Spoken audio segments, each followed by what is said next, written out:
Thought there was a wall, but it ends, like literally ends.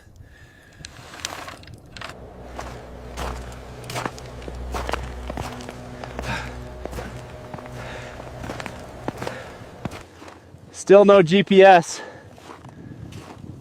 Nothing's working out here. Y'all keep saying the clips are too short. So here's another minute of the end of the world.